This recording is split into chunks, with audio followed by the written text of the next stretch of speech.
เมรุชั่วคราววัดบ้านแพะตำบลบ้านเป้าอำเภอแม่แตงจังหวัดเชียงใหม่ขอเชิญญาติโยมและศิษยานุศิษย์ทุกท่านในวันที่ 25 ถึง 29 มกราคม พุทธศักราช 2566 ติดต่อร่วมทำบุญได้ที่พระมหาธิวากรคัตติยสิริเจ้าอาวาสวัดบ้านแพะเบอร์โทรศัพท์0829791635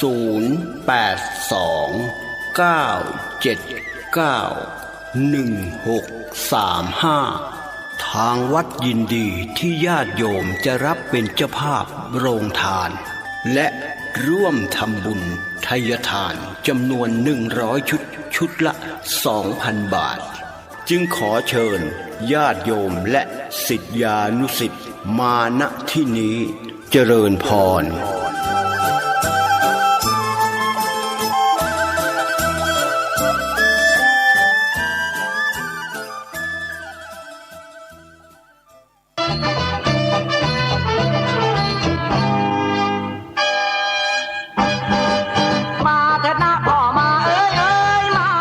ข่าวสารเพื่อการประชาสัมพันธ์ขอเชิญชวนผู้ใจบุญร่วมทำบุญถวายผ้าป่าสามัคคีเนื่องจากคณะผู้ดำเนินรายการธรรมะคลายเครียดและผู้ฟังรายการทางสถานีวิทยุตถาสาธุชนทั่วไปมีจิตศรัทธาจะได้จัดตั้งต้นผ้าป่าสามัคคีประจำปีเพื่อทอดถวายณวัดฝายหินตำบลสุเทพอำเภอเมืองเชียงใหม่จังหวัดเชียงใหม่เพื่อนำรายได้บำรุงสถานีเพื่อการศึกษาพระพุทธศาสนาและวัฒนธรรม FM 104.50 เมกะเฮิรตซ์และเพื่อเป็นค่าใช้จ่ายต่างๆของทางสถานีต่อไปก็ขอเชิญชวนผู้ใจบุญใจกุศลร่วมงานโดยพร้อมเพรียงกัน 15 มกราคม 2566 เวลา 9:09 น.ณ สถานีวิทยุเพื่อการศึกษาพระพุทธศาสนาและวัฒนธรรม FM 104.50 เมกะเฮิรตซ์ตามวันเวลาดังกล่าวโดยพร้อมเพรียงกันมะพร้าวอ่อนงามตาช่วยกันเอามาทอดผ้าป่าสามัคคีต้องจริตท่านกำลังติดตามรับฟังสถานีวิทยุกระจายเสียงพระพุทธศาสนาแห่งชาติและสังคมคลื่นเพื่อการศึกษาพระพุทธศาสนาและวัฒนธรรมระบบ FM 104.5 เมกะเฮิรตซ์รายการต่อไปเป็นรายการคดีโลกคดีธรรม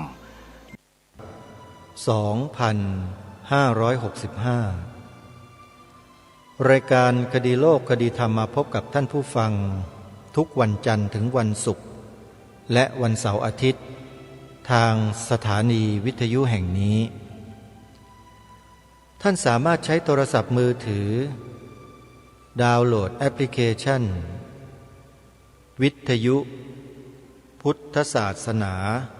ทั่วไทยเพื่อติดตามรับฟังรายการคดีโลกคดีธรรมและรายการอื่นๆที่เป็นสาระจำนวนมากผ่านทางแอปพลิเคชันนี้ได้แอปพลิเคชันนี้ได้รวบรวมสถานีวิทยุพระพุทธศาสนาแห่งชาติทุกภูมิภาคของประเทศไว้ด้วยกันมากถึง39สถานีที่เข้ามาล่าสุดก็คือสถานีวิทยุพระพุทธศาสนาแห่งชาติประจำจังหวัดสงขลาอยู่ที่ตำบลควนรูอำเภอรัตภูมิจังหวัดสงขลาวัดเกาะบกรัตนารามท่านพระครูสิริยานวิมล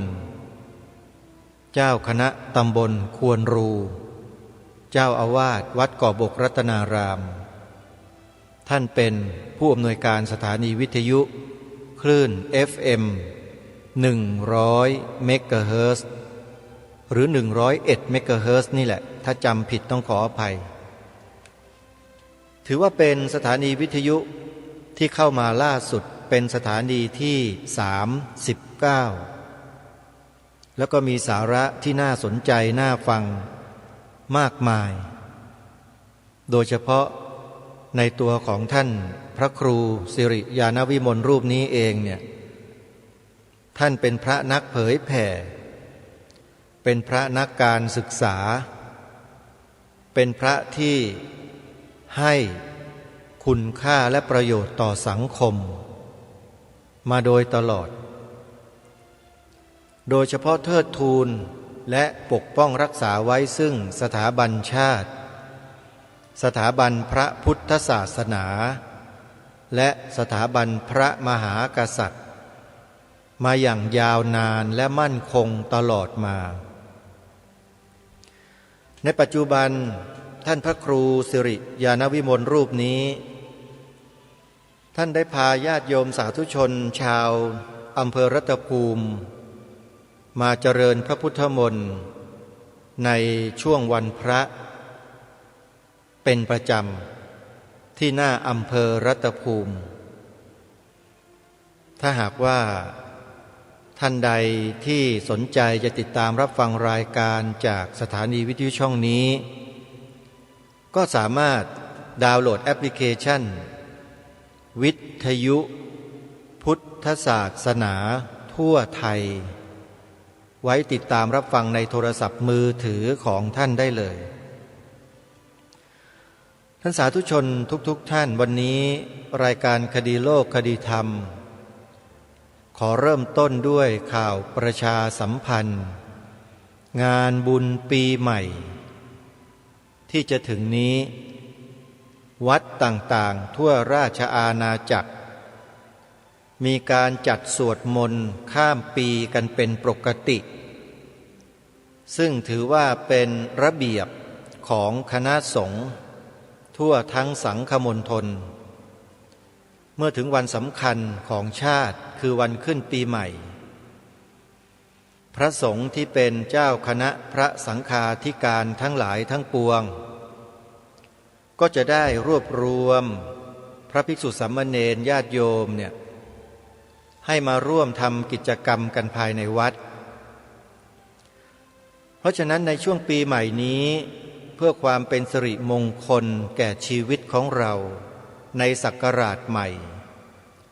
จึงขอให้พวกเราร่วมแรงร่วมใจกันไปที่วัดแล้วไปสวดมนต์ข้ามปีกัน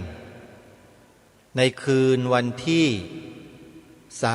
31 ธันวาคมต่อเนื่องไปจนถึงวันที่1 มกราคมศกหน้าเป็นการสร้างมหากุศลในช่วงรอยต่อแห่งปี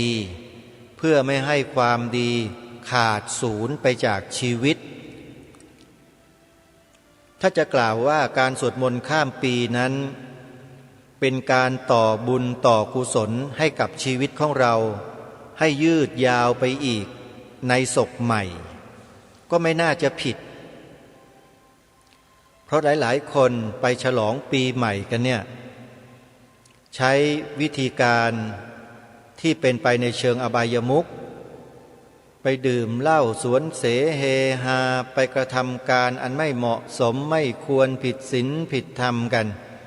อันนั้นเขาเรียกว่าทำลายความดีของชีวิตในช่วงรอยต่อสร้างแต่สิ่งไม่ดีให้เกิดขึ้นชีวิตในปีต่อไปก็จะพบกับความเป็นอัปมงคลมากขึ้นมากขึ้นเพราะในช่วงรอยต่อแห่งศักราชทำสิ่งไม่ดีกันซึ่งเราก็เคยเห็นเป็นตัวอย่างตามผับตามบาร์ฉลองกันใหญ่โตจุดพลุจุดไฟจุดตะไลกันในพื้นที่จัดงานกันในห้องแคบๆเสร็จแล้วก็ไฟคลอกตายกันทั้งห้องอย่างที่เราได้ยินได้เป็นข่าวกันนั่นแหละเขาเรียกว่าแทนที่จะนำสิ่งที่เป็นมงคลเป็นมหากุศลต่อให้กับชีวิตตนเองให้ยืดยาวออกไปในศักราชใหม่แต่เขากลับไม่ทำไปทำลายสิ่งเหล่านี้และไปทำสิ่งที่ไม่ดีแทนและจะมีอะไรล่ะมาปกป้องชีวิตเขาได้เมื่อเขาไปอยู่ในที่เช่นนั้นแล้วมันมีความพร้อมหลายอย่างที่จะทำให้เกิดอุบัติเหตุอันร้ายแรงได้เสมอ และมันก็เกิดขึ้นหลายครั้งหลายคราหลายสถานที่ที่ทำการฉลองในช่วงปีใหม่รอยต่อแห่งศักราชแล้วก็ฉลองกันด้วยความตายเพราะการกระทำของเรานั่นเองเพราะฉะนั้นถ้าใครต้องการที่จะต่อชีวิตของตนเองให้ยืดยาวต่อไปอีกก็ไปที่วัดและไปร่วมกันสวดมนต์ข้ามปีต่อชีวีให้อยู่รอดได้ต่อไปโดยอาศัยมนต์ในพระพุทธศาสนานี่แหละเป็นเครื่องหล่อหลอมชีวิตเราให้เข้ากับปีใหม่หรือศักราชใหม่เพื่อให้เรานั้น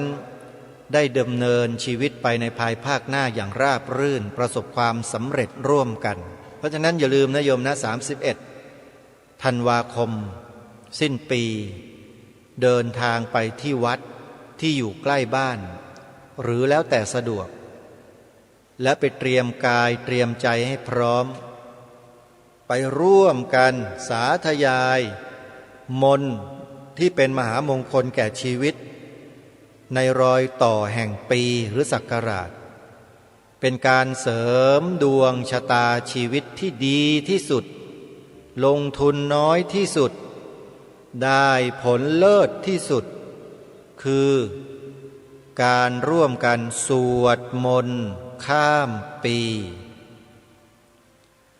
ที่จะแนะนำสาธุชนไปก็คือเครือข่ายที่ทำงานร่วมกันที่รู้จักเช่นวัดหนองกายตำบลสันป่ายางอำเภอแม่แตงจังหวัดเชียงใหม่วัดนี้จัดได้ยิ่งใหญ่ 2. วัดฝายหินตำบลสุเทพอำเภอเมืองจังหวัดเชียงใหม่วัดนี้ก็ศักดิ์สิทธิ์ 3. วัดศรีอุดมวงศ์ตำบลศรีสงครามอำเภอวังสะพุงจังหวัดเลยวัดนี้ก็ยิ่งใหญ่ในกิจกรรมมีแต่บุญแต่กุศลเต็มวัดเต็มวาไปหมดเพราะท่านเจ้าอาวาสพระครูดมวรานุวัฒน์นี่พาญาติโยมนี่เสกวัดมาตลอด20 กว่าปีเนี่ยไม่เคยหยุดไม่เคยหย่อนเลยโยมท่านพาสวดพาเสกกันทุกวันโดยเฉพาะวันพระกับวันเสาร์อาทิตย์แล้วยังเพิ่มวันศุกร์เข้ามาอีกนี่ถ้าหากว่าทำได้7 วันนี่พระครูดมนี่คงจะชวนญาติโยมมาทำกันทั้ง7 วันแน่แต่โยมก็จะแย่เพราะสู้ไม่ไหวต้องเดินทางรอนแรมมาแล้วต้องเดินทางกลับอะไรอย่างเงี้ยก็เลยเห็นใจโยมทำเท่าที่ทำได้นะโยมนะก็อย่าลืมไปนะโยมไปร่วมงานกันอีกวัดหนึ่งในจังหวัดเลยก็คือวัดป่าจริยธรรมตำบลนาดอกคำอำเภอนาด้วงจังหวัดเลยท่านพระครูจริยสารธรรมเจ้าอาวาสแล้วก็มีตำแหน่งเป็นเจ้าคณะอำเภอนาด้วงท่านจัดงานใหญ่ปฏิบัติธรรม2 ปี 7 วัน28 ธันวาคมถึง3 มกราคมแล้วก็มีกิจกรรมพิเศษสุดก็คือวันที่1วันปีใหม่จะมีพิธีเททองหล่อพระประธานวาระแรก3 ชิ้นส่วนถ้าใครไปร่วมงานที่วัดป่าจริยธรรมแล้วก็จะได้หล่อพระประธานด้วยนะโยมนะสนใจก็เดินทางไปร่วมงานกันมีการสวดมนต์ข้ามปีเหมือนกันวัดที่5วัดอารามมงคลอยู่ที่ตำบลยางตลาดอำเภอยางตลาดจังหวัดกาฬสินธุ์ท่านพระครูปริยัติโพธิธรรมเจ้าอาวาสเจ้าคณะตำบลยางตลาดท่านเป็นพระที่มีความขยันอดทนแล้วก็มีความมุ่งมั่นในการที่จะให้การศึกษาต่อลูกๆหลานๆสามเณรอยู่ในวัดท่านเป็นสำนักเรียนพระปริยัติธรรมแผนกสามัญด้วยโยม31จัดสวดมนต์ข้ามปีแล้วก็ทำบุญกับวัดอารามมงคลกันนะโยมนะวัดที่6 วัดบ้านปลาคูนอยู่ที่ตำบลท่าหาดยาวอำเภอโพนทรายจังหวัด101วัดนี้น่าสนใจที่บอกว่าน่าสนใจก็คือเป็นวัดที่มีเจ้าอาวาสแล้วก็ลูกวัดทำงานเผยแผ่พระพุทธศาสนาบริหารกิจการพระพุทธศาสนาอยู่ในพื้นที่อย่างเข้มแข็งมากแต่ขาดการสนับสนุนส่งเสริมอยู่ห่างไกลความเจริญก็เลยอยากจะเชิญชวนญาติโยมไปทำบุญกันที่วัดบ้านปลาคูนนะโยมนะตำบลท่าหาดยาวอำเภอโพนทรายจังหวัด101แล้วก็จะมีการทอดผ้าป่าสถานีวิทยุในเดือนมกราคมเดือนหน้านี้ด้วยเป็นงานประจำปีทุกปีทุกวันที่9 มกราคมวัดบ้านปลาคูนจะทอดพระป่าสามัคคีสถานีวิทยุเพื่อให้ญาติโยมทำบุญค่ากระแสไฟฟ้าเผยแผ่ธรรมกับสถานีวิทยุบ้านปลาคูนกันนะโยมนะมีการสวดมนต์ข้ามปีเหมือนกันแล้วก็มาที่จังหวัดสุพรรณบุรีเลยโยมวัดสามชุกตำบลสามชุกอำเภอสามชุกจังหวัดสุพรรณบุรีวัดนี้สถานที่พร้อมบุคลากรพร้อมอุปกรณ์เครื่องใช้ไม้สอยเครื่องเสียงสถานีวิทยุพร้อมเจ้าอาวาสพร้อมเชิญชวนญาติโยมไปทำบุญกันช่วงส่งท้ายปีเก่าต้อนรับปีใหม่ที่วัดสามชุกนี่ก็เป็นสถานีวิทยุแล้วก็วัดแล้วก็เครือข่ายสายงานที่ร่วมแรงร่วมใจกันทำเพื่อส่วนรวมโดยเฉพาะนำรายการคดีโลกคดีธรรมออนแอร์ออกอากาศเป็นประจำทุกวันสถานีวิทยุเหล่านี้วัดเหล่านี้ท่านเจ้าอาวาสทุกรูปมีความรับผิดชอบสูงมีความเสียสละสูงถ้าได้ทำบุญกับท่านโยมอาตมาภาพขอบอกว่าโยมจะได้บุญมากเพราะครูบาอาจารย์เหล่านี้ท่านไม่ได้เป็นพระที่เกียจคร้านแต่เป็นพระที่มีความขยันขันแข็งเป็นแบบอย่างที่ดีให้กับบรรดาพระภิกษุสามเณรแล้วก็ญาติโยมสาธุชนทั่วไปแล้วก็หนึ่งในนั้นก็คือวัดเกาะบกรัตนารามตำบลควนรูอำเภอรัตภูมิจังหวัดสงขลาที่กล่าวไปตอนต้นเป็นสถานีวิทยุที่เข้ามาอยู่ในแอปพลิเคชันวิทยุพุทธศาสนาทั่วไทยเป็นชื่อสุดท้ายก็คือชื่อที่39แต่เวลาเปิดแอปนี้ขึ้นมาแล้วท่านอยู่ในลำดับที่5นะโยมนะเพราะทางทีมงานเนี่ยใส่มาตามลำดับใครจะฟังสถานีวิทยุวัดเกาะบกรัตนารามที่รัตภูมิสงขลาก็เข้าไปในแอปพลิเคชันนี้ดาวน์โหลดแอปพลิเคชันนี้ไว้ได้เลยชื่อแอปพลิเคชันว่าวิทยุพุทธศาสนาทั่วไทยท่านสาธุชนทุกท่านวันนี้รายการคดีโลกคดีธรรมมีเรื่องราวเนื้อหาสาระที่จะมาอัปเดตกับญาติโยมพุทธบริษัทของเราเป็นกรณีพิเศษเป็นกรณีพิเศษในที่นี้ก็หมายถึงว่าอาตมาภาพได้ทำการก่อตั้งองค์กรหนึ่งขึ้นมาเป็น NGO ในทางพระพุทธศาสนาอีกองค์กรหนึ่งชื่อองค์กรว่าสภาพุทธบริษัทภาคประชาสังคมจิตอาสาอาตมาภาพได้ทำการก่อตั้งขึ้นมาครั้งแรกโดยได้ไปดำเนินการให้ทางวัดศรีอุดมวงศ์อำเภอวังสะพุงจังหวัดเลยนั้นจัดตั้งสภาพุทธบริษัทขึ้นที่จังหวัดเลยณวัดศรีอุดมวงศ์ตำบลศรีสงครามอำเภอวังสะพุงจังหวัดเลยตั้งแต่ปีพระพุทธศักราช 2554 เป็นต้นมา แล้วก็เริ่มขยายงานนี้ออกมาเรื่อยๆออกไปเรื่อยๆจนกระทั่งมีผู้เป็นสมาชิกในองค์กรดังกล่าวนี้เกือบทุกจังหวัดขาดอยู่เพียงแค่2 จังหวัดเท่านั้นจะครบทั่วประเทศคือจังหวัดแม่ฮ่องสอนกับจังหวัดสตูลยังไม่มีสมาชิกที่สมัครเข้ามานอกนั้นมีหมดแล้วทุกจังหวัดตามสถิติรายชื่อที่อาตมาภาพได้ทำการจารึกบันทึกไว้ที่มาพูดในเรื่องของสภาพุทธบริษัทภาคประชาสังคมจิตอาสาในวันนี้เนี่ยเนื่องจากว่าณเวลานี้เหตุการณ์บ้านเมืองของเราเริ่มที่จะเข้ารูปเข้ารอยเริ่มที่จะเข้าระเบียบแบบแผนและก็มีแนวโน้มจะเป็นไปในทางที่ดียิ่งขึ้นสิ่งที่เป็นความมืดมนอนทการกำลังผ่านพ้นไปจากการที่พวกเราท่านทั้งหลายที่เป็นคนไทยนั้นได้ร่วมแรงร่วมใจกัน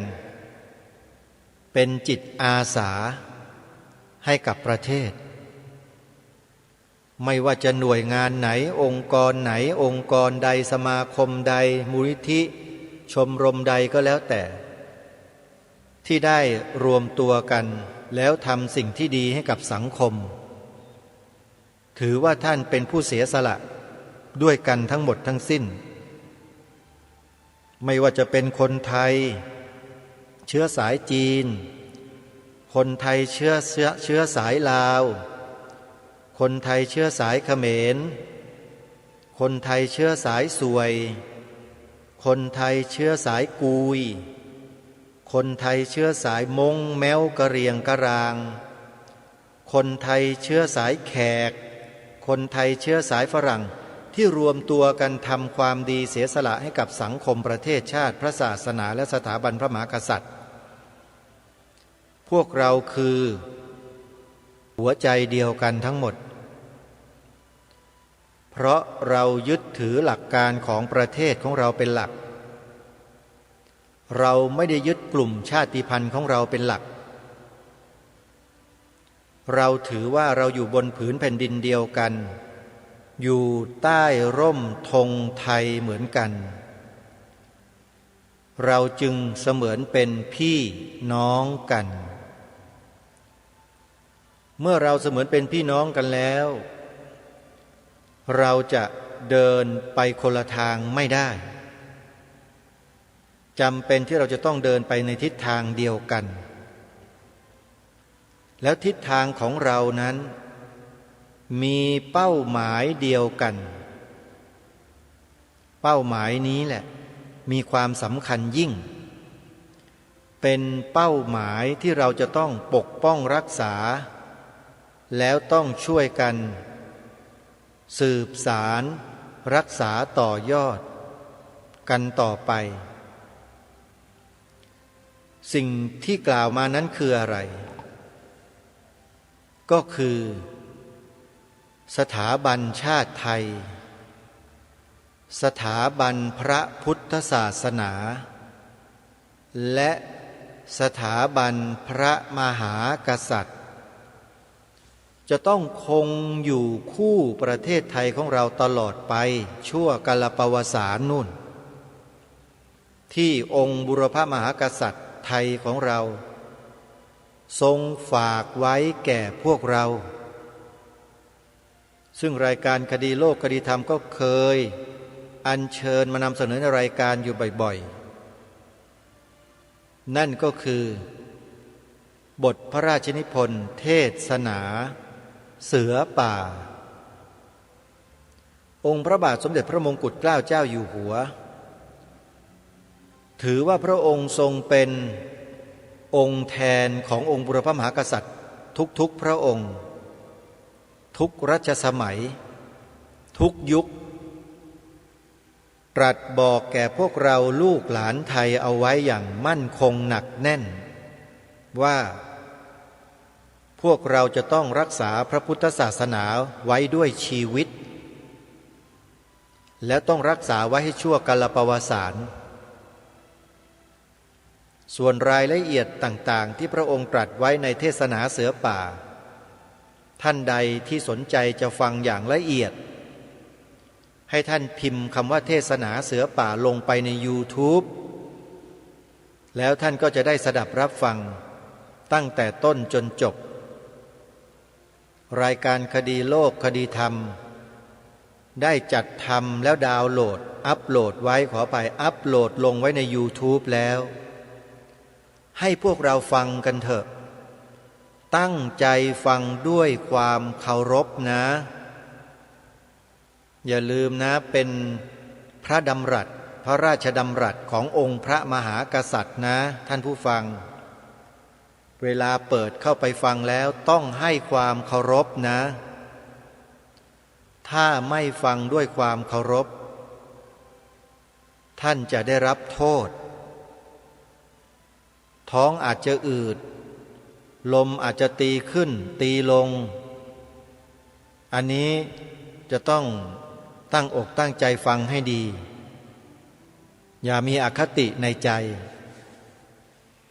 เมื่อฟังแล้วได้ความรู้ความเข้าใจแล้วเนี่ยก็อย่าเก็บไว้คนเดียวให้ถ่ายทอดให้กับลูกหลานของเราต่อไปให้คนอื่นต่อไปและสิ่งนี้ก็เป็นงานหลักอันหนึ่งของสภาพุทธบริษัทภาคประชาสังคมจิตอาสาที่กล่าวถึงเมื่อสักครู่นี้เพื่ออยากจะบอกกับท่านมวลสมาชิกทั้งหลายที่กำลังฟังรายการอยู่ว่าบัตรประจำตัวที่ทางสภาพุทธบริษัทส่วนกลางออกให้ท่านไว้นั้นน่ะท่านจงรักษาไว้ให้ดีเถิดบอกเอาไว้เท่านี้ก็พอมันเป็นเครื่องบ่งบอกถึงหัวจิตหัวใจของท่านหลายอย่างหลายประการว่าท่านมีหัวใจหนักแน่นต่อภารกิจที่สำคัญนี้หรือไม่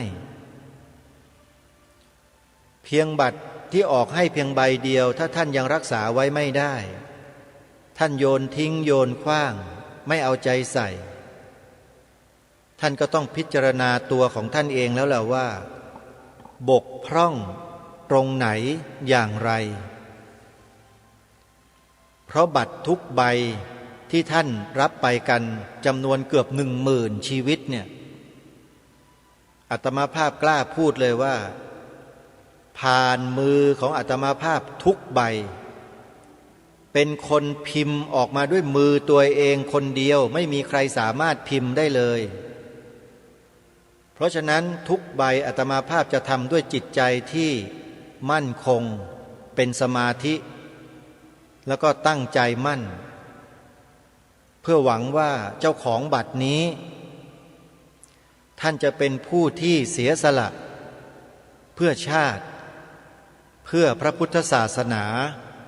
เพื่อสถาบันพระมหากษัตริย์ของเราร่วมกันจึงได้จัดตั้งสภาพุทธบริษัทภาคประชาสังคมจิตอาสานี้ขึ้นมาแล้วก็เชิญชวนพี่น้องคนไทยของเราเนี่ยได้เข้ามารวมกันในองค์กรดังกล่าวให้เป็นหนึ่งเดียวเพื่อขับเคลื่อนพลังอันเป็นมหามงคลที่ยิ่งใหญ่นี้ไปด้วยกัน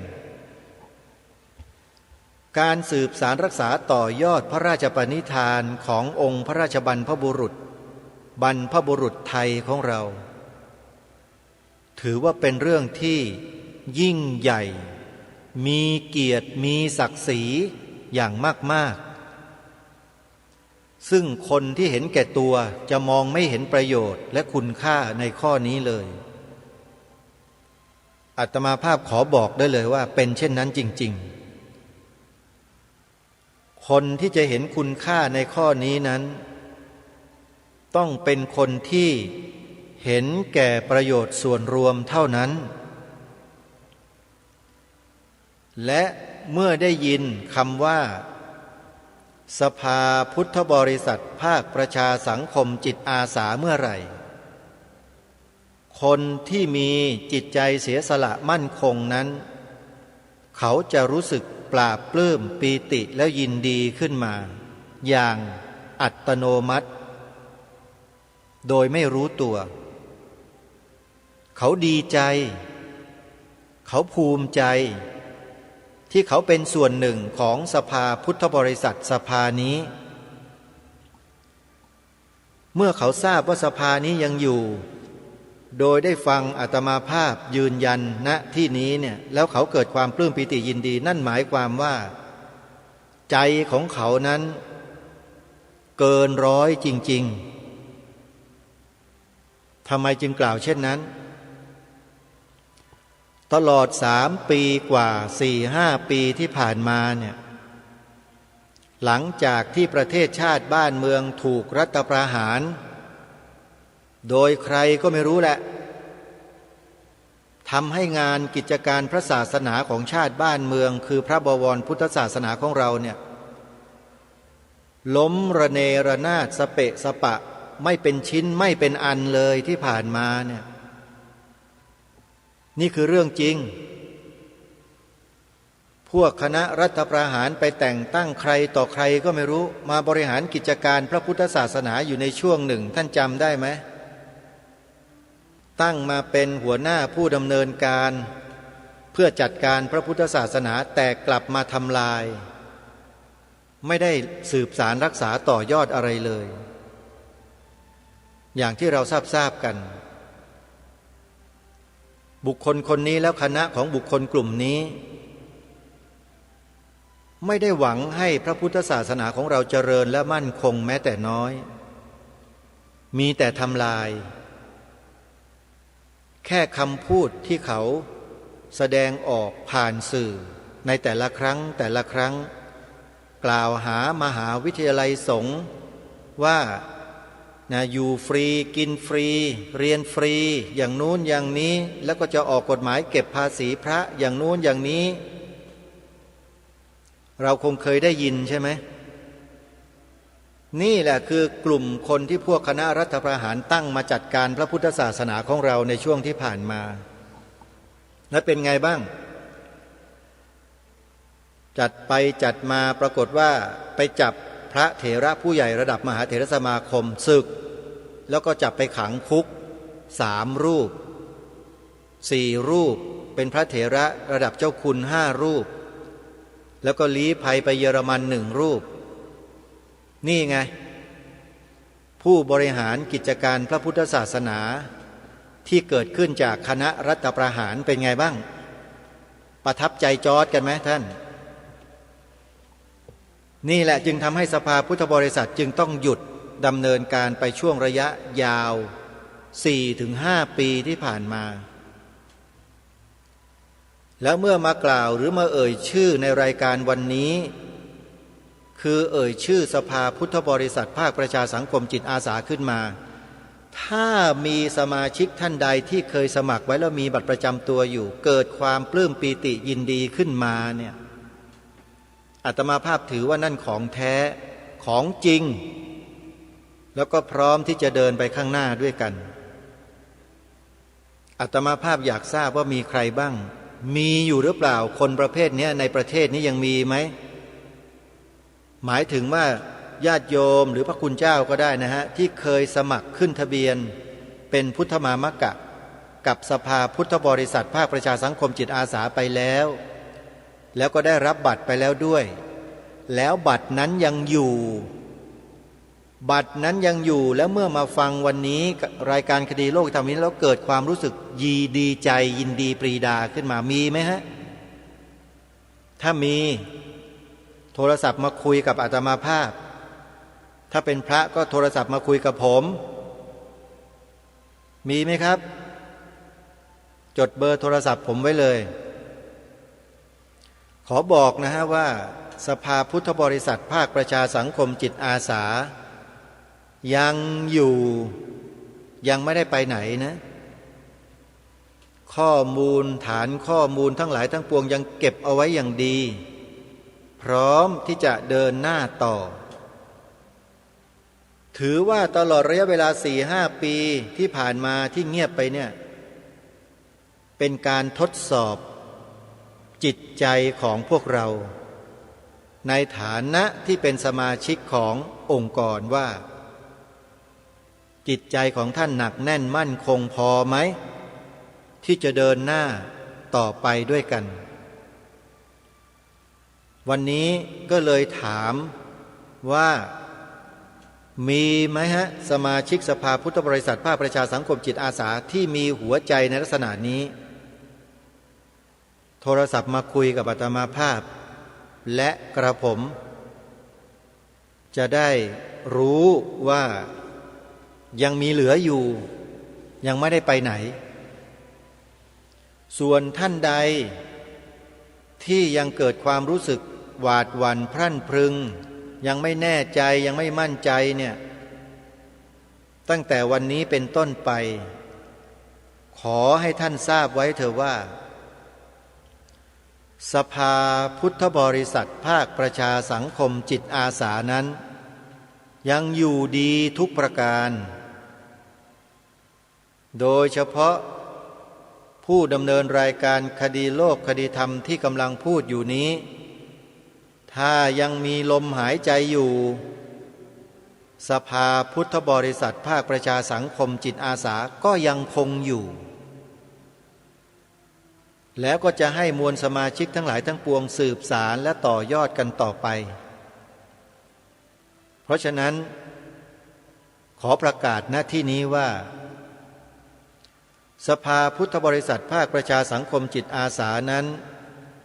กลับมาแล้วแล้วก็จะเดินหน้าในอีกไม่กี่เพลาข้างหน้านี้แล้วจะประกาศอย่างเป็นทางการอีกครั้งหนึ่งหลายคนยังไม่รู้จัก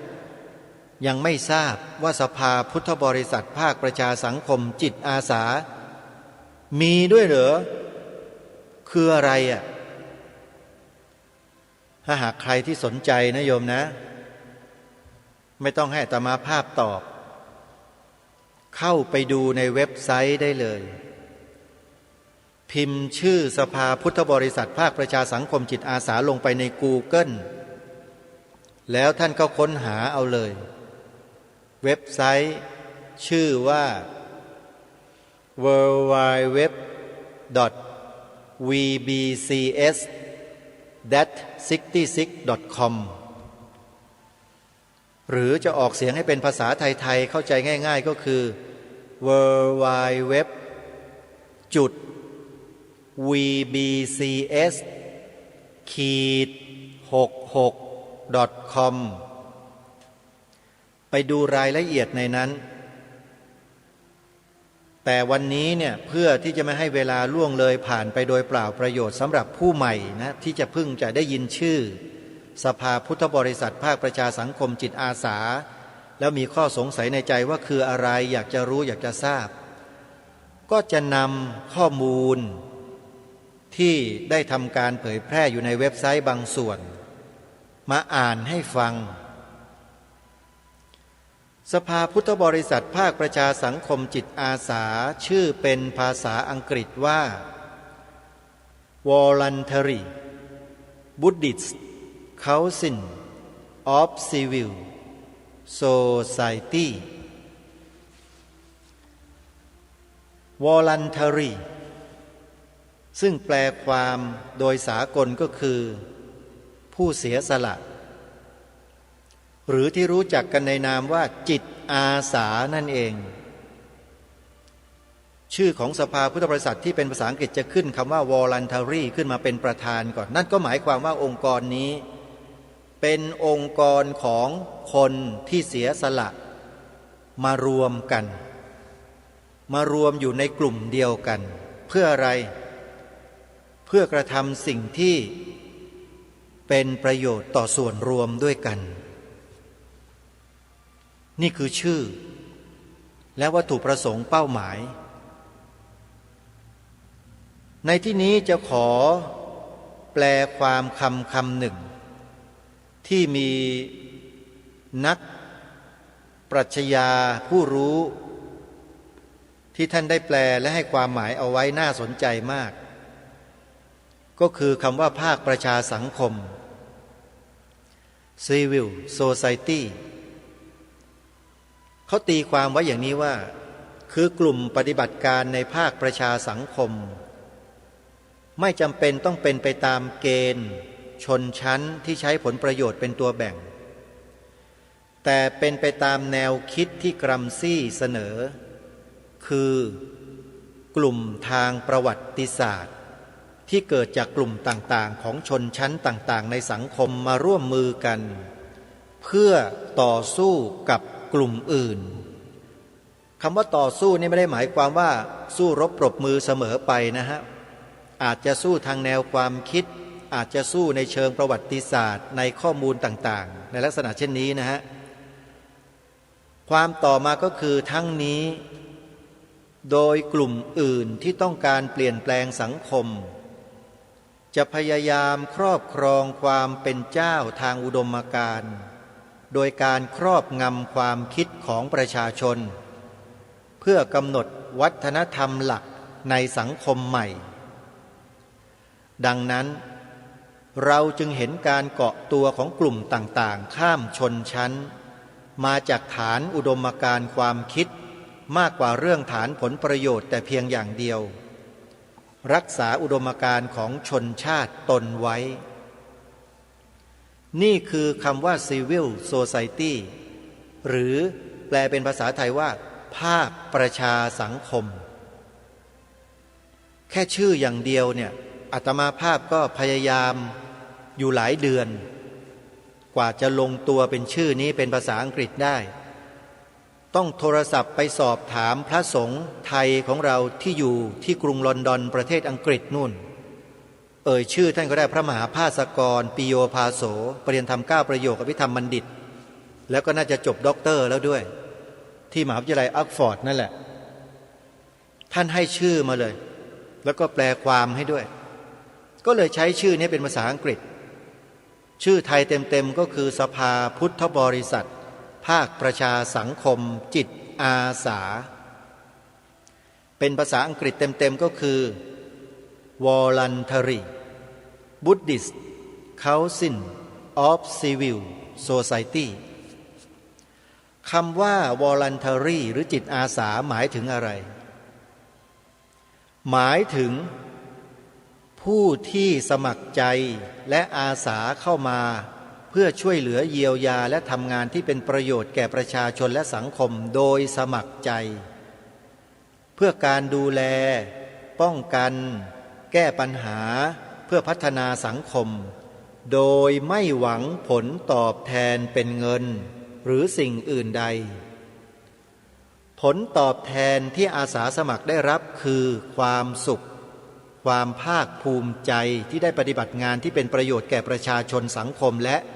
ประเทศชาติความหมายของชื่อแค่นี้ก็น่าจะเพียงพอแล้ว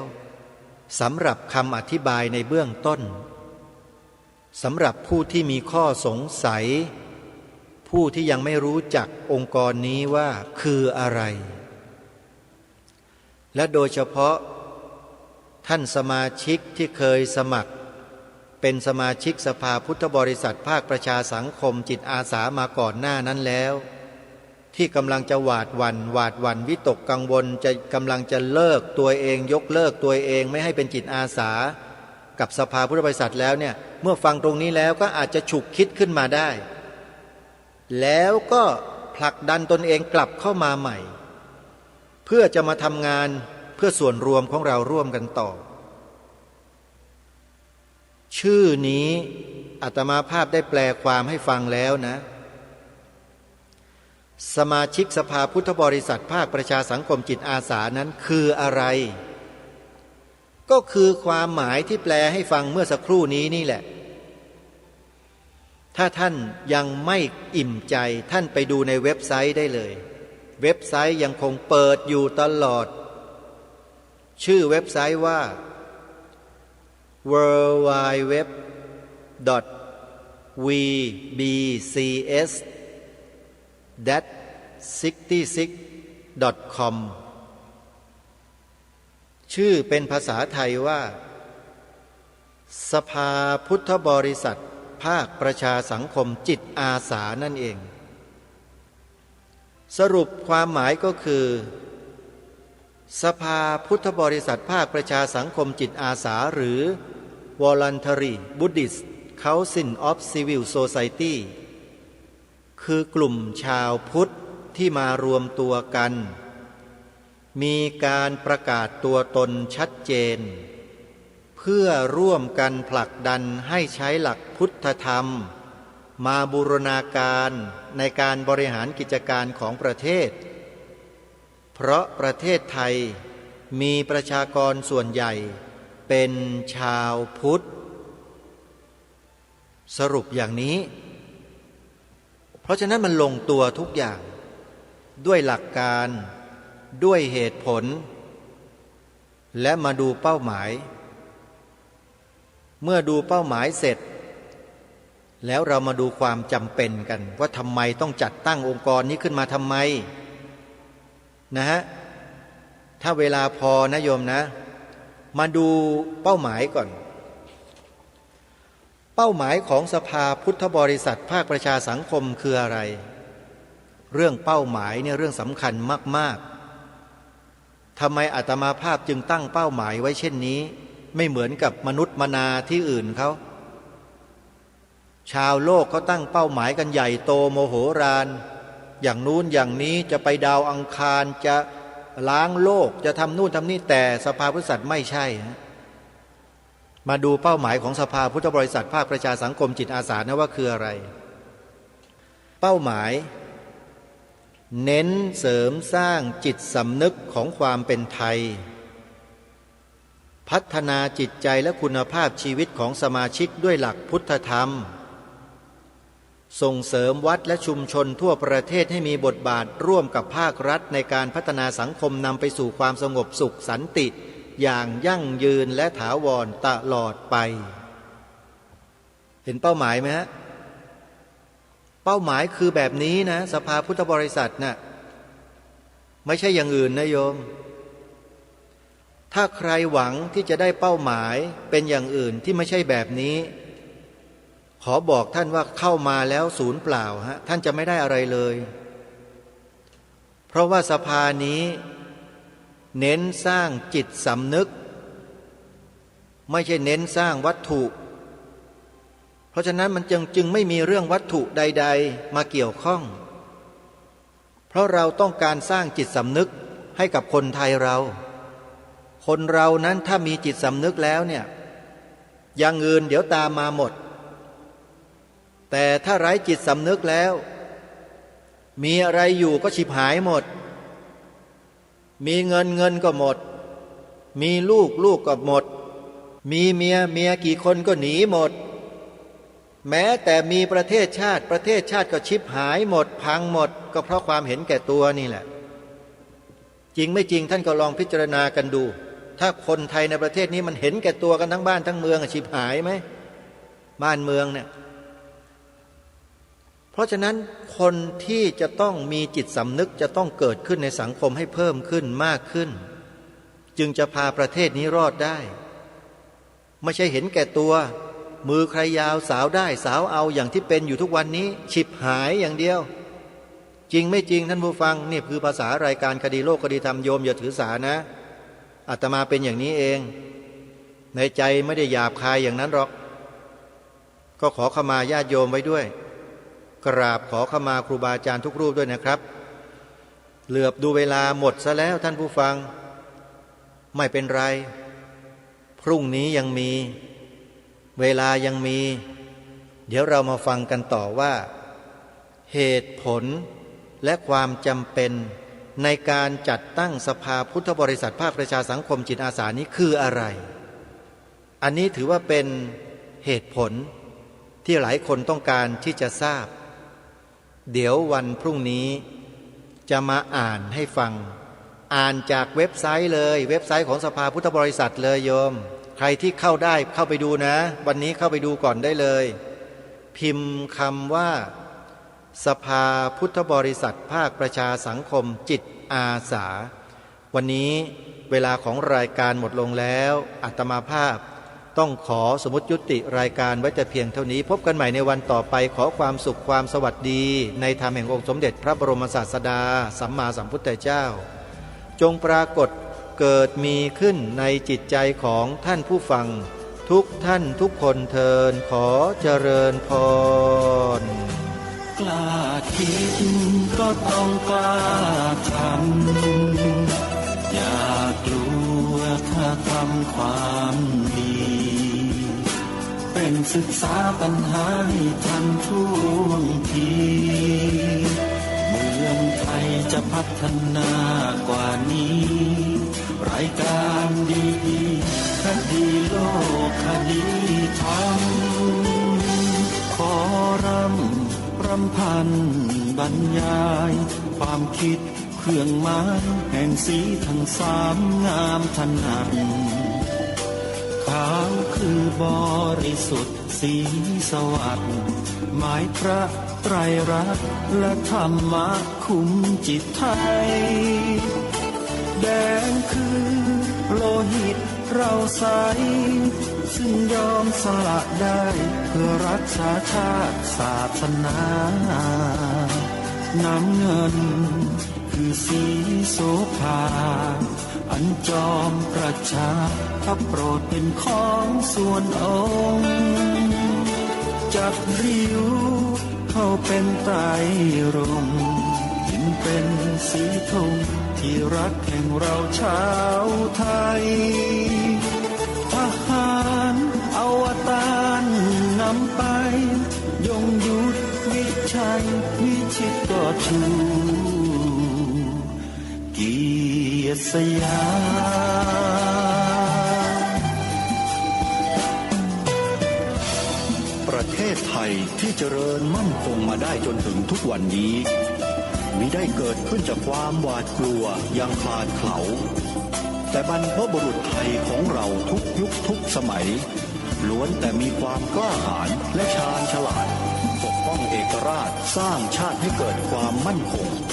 โดยมีธงแห่งพระไตรรัตน์เป็นเครื่องนำชัยจึงเป็นที่มาที่ไปของรายการคดีโลกคดีธรรมกล้าคิดก็ต้องกล้าท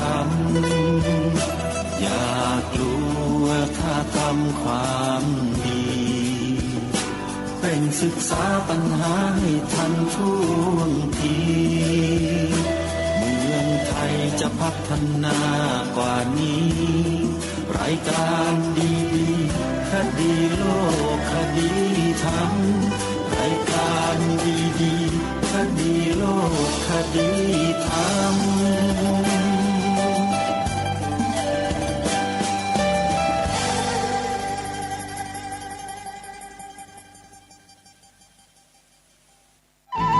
ที่จบไปแล้วนั้นเป็นรายการ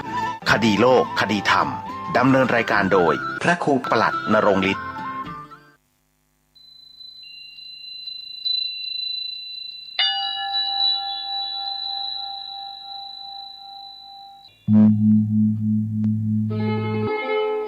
วัดพระสิงห์วรมหาวิหารตำบลพระสิงห์อำเภอเมืองจังหวัดเชียงใหม่ขอน้อมเจริญพรมายังศรัทธานาบุญพุทธบริษัททั้งหลายได้เข้าร่วมพิธีเจริญพระพุทธมนต์บทสวดพระธรรมจักรกัปปวัตนสูตรซึ่งเป็นปฐมเทศนากันแรกนอกจากนี้มวลหมู่ข้าเจ้าทั้งหลายจักได้นอบน้อมใจสักการะบูชาพระมหาปารมีแห่งองค์หลวงพ่อโตองค์พระสักยมุนีสีสันเพชรที่เสด็จประดิษฐานเป็นองค์ประธานอยู่ณพระวิหารหลวงวัดพระสิงห์วรมหาวิหารและบูชาพุทธานุภาวะปารมีแห่งองค์พระพุทธสิหิงค์พระสิงห์หลวงสถิตณพระวิหารลายคำและจักได้สวงสาบูชาองค์สรีมหาธาตุหลวงเจ้าเจติยะพระมหาธาตุเจ้า น้ำจะตาปีเปิ้งมาโรงพญานาคนาคาพญางูใหญ่หั่นแหลการเจริญพระพุทธมนต์บทสวดพระธรรมจักรกัปปวัตตนสูตรณพระวิหารหลวงวัดพระสิงห์วรมหาวิหารนี้จักได้มีในทุกวันอาทิตย์โดยจักเริ่มขึ้นตั้งแต่วันอาทิตย์ที่ 4 เดือนธันวาคมพุทธศักราช 2565 ตั้งแต่เวลา 16 นาฬิกาหรือ 4 โมงเย็นเป็นต้นไป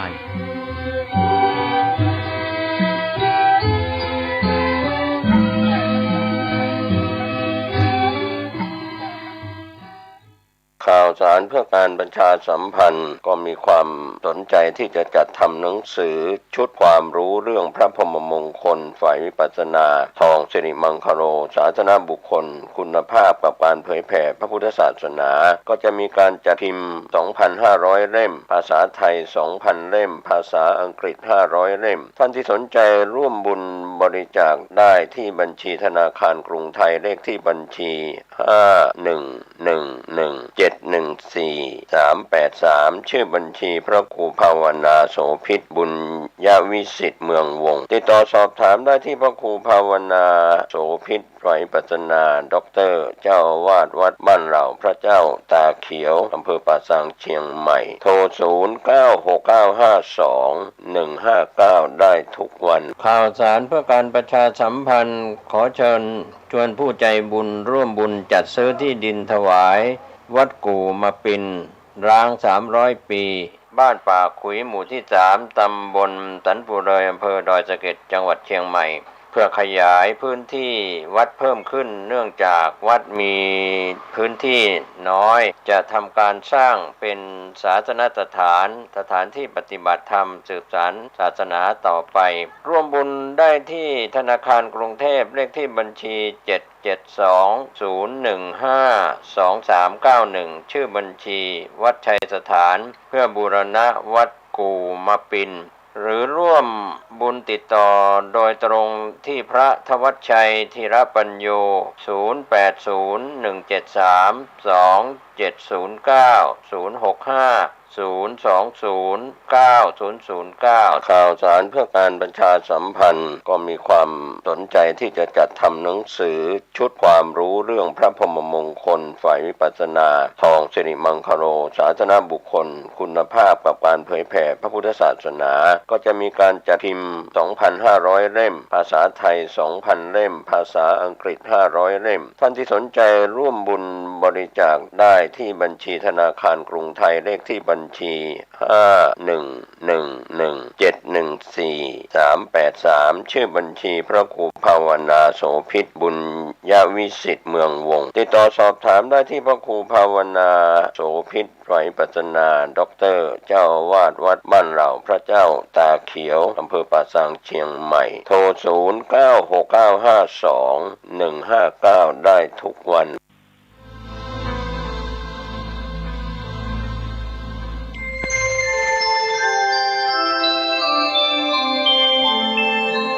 ขณะนี้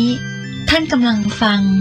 สถานีวิทยุกระจายเสียงคลื่นเพื่อการศึกษาพระพุทธศาสนาและวัฒนธรรมระบบ FM 104.5 เมกะเฮิรตซ์ออกอากาศณวัดฝายหินตำบลสุเทพอำเภอเมืองจังหวัดเชียงใหม่โทรศัพท์053-226-058-053-810-406-053-943-691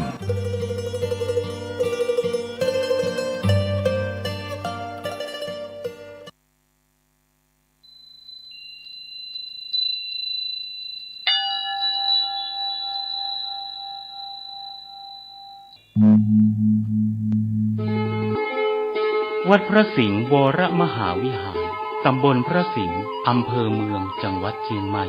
ขอน้อมเจริญพรมายังศรัทธานาบุญพุทธบริษัททั้งหลายได้เข้าร่วมพิธีเจริญพระพุทธมนต์บทสวดพระธรรมจักรกัปปวัตตนสูตรซึ่งเป็นปฐมเทศนากันแรกนอกจากนี้มวลหมู่ข้าเจ้าทั้งหลาย จักได้นอบน้อมใจสักการะบูชาพระมหาปารมี แห่งองค์หลวงพ่อโต องค์พระสักยมุนีสีสันเพชรที่เสด็จประดิษฐานเป็นองค์ประธานอยู่ณพระวิหารหลวงวัดพระสิงห์วรมหาวิหารและบูชาพุทธานุภาวะปารมี แห่งองค์พระพุทธสิหิงค์พระสิงห์หลวงสถิตณพระวิหารลายคำและจักได้สวงสาบูชาองค์สรีมหาธาตุหลวงเจ้าเจติยะพระมหาธาตุเจ้านามจะตาปีเปิ้งมะโรงพญานาคนาคาพญางูใหญ่หั่นแลการเจริญพระพุทธมนต์บทสวดพระธรรมจักรกับปวัตตนสูตร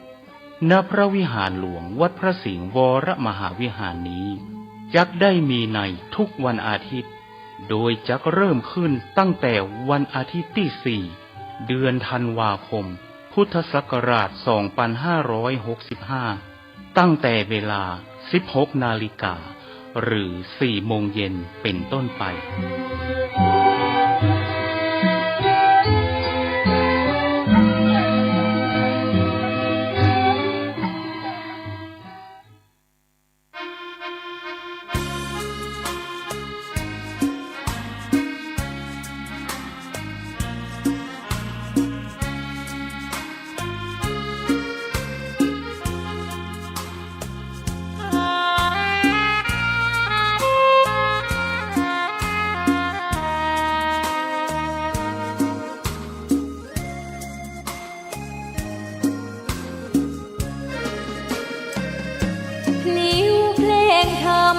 ถูกถ้อยคำเข้าถึงจิตใจฟังรายการวิทยุเสียงใสส่งถึงใจไปสู่ปลายนาสารธรรมน้อมนำมองพระศาสดาบอกผู้คนทั่วลาหันมาเข้าวัดฟังธรรมคลื่นเสียงนี้เป็นคลื่นธรรมะจากใจส่งถึงบ้านไกลบ้านไกลฟังได้สุขใจล้ำยามดึกดื่นค่ำคืนมีงานต้องทำเป็นคลื่นสารธรรมเน้นย้ำธรรมะเพื่อนใจเสียงคลื่นธรรมบอกหลักธรรมให้คลายความเหงาฟังเสียงธรรมะเบาเบาบอกเล่าถึงคนบ้านไกลสื่อธรรมะบอกลดละระหว่างด้วยใจสื่อไปถึงสวงในเข้าใจหลักธรรมหลักดี